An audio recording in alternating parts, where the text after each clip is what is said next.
before I talk about the bill, that it's important to understand that if you are able-bodied enough to work, and you're not and you are in an age range where you're not into your retirement years, the fact is you would like to be in the middle class if you could. You all agree with that? Look, everybody wants to work, everybody wants to do well, everybody wants to pull their own weight. But the fact is that there are clear burdens in place for people which hold them in poverty, and that you and I need to work hard to remove. Not to do something for them, because as we do something for them, we do something for ourselves, enrich ourselves, improve the quality of our whole society. The fact is that a middle-class lifestyle has certain elements to it, and the essential one is housing. It's got to be housing. Can you imagine trying to make a cake without a bowl? Where are you going to put the eggs, the flour, the milk? You got to have something to hold those things in. Is that right? So that the kids can have somewhere they can relate to when they go home. So that you can have somewhere you call. So you can give an address when you apply for a job. Now, in this foreclosure crisis, we invited Chairman Frank to come down, and we had a fellow who spoke no language but Spanish.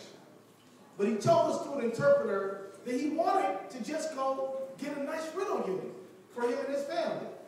But they told him that unless he could get a cheap house that he could own, but they didn't tell him about the exploding arm that he was going to deal with a few years later.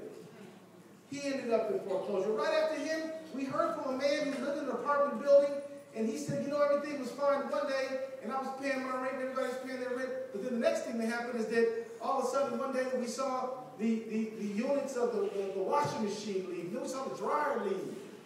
Then we started seeing other stuff just sort of disappear. The next thing you know, there's somebody tacking something on our door where we paid all of our rent, telling us we got to go because the landlord lost the place in foreclosure.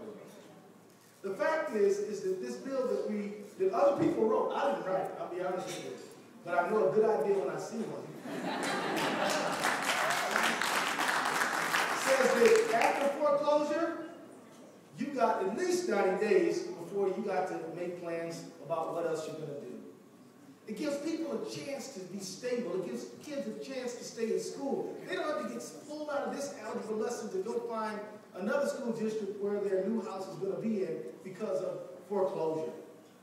It allows people to have an address, and it keeps people out of the homeless shelters. 10% of the people in the homeless shelters in Minnesota are coming out of foreclosure.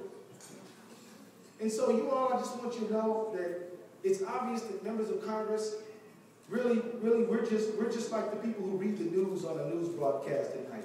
There are other people who write that news a lot of times. There's other people who work the cameras, other people who go out and get the story. So in many ways, it's sort of silly for me to be standing here accepting an award because so many other people did so much more work to make this bill reality than me. But I accept it on their behalf. I accept it on their behalf. And I want you to know that I'm grateful for the work that they did. I'm so grateful for the work that this wonderful organization does. And I just want to just remind all of us that this situation we're addressing tonight takes place within a context. It takes place within the context of stagnant wages for over 30 years for working people. It takes place within the context of labor rights and workers' rights being deteriorated over the last 30, 40 years. It takes place within us, our trade policies, seeing our jobs being offshore. It takes place within a context, in an economic context, in which we have to intervene to provide and make sure there's low-income housing, but people would rather be able to buy their own housing. We've got to think about the larger economic forces at work that make it so difficult for people to make it. So we've got to intervene. We've got to be here working hard. We've got to promote low-income and affordable housing, always understanding that there are impediments to building that middle class, that working class life that everybody has a right to. If you want to work in this country, there ought to be a job for you to do, and you ought to be able to go get your housing.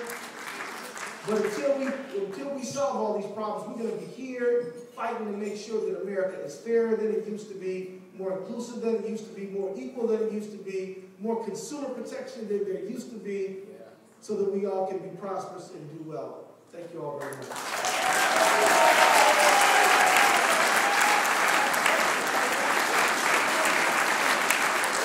I forgot something.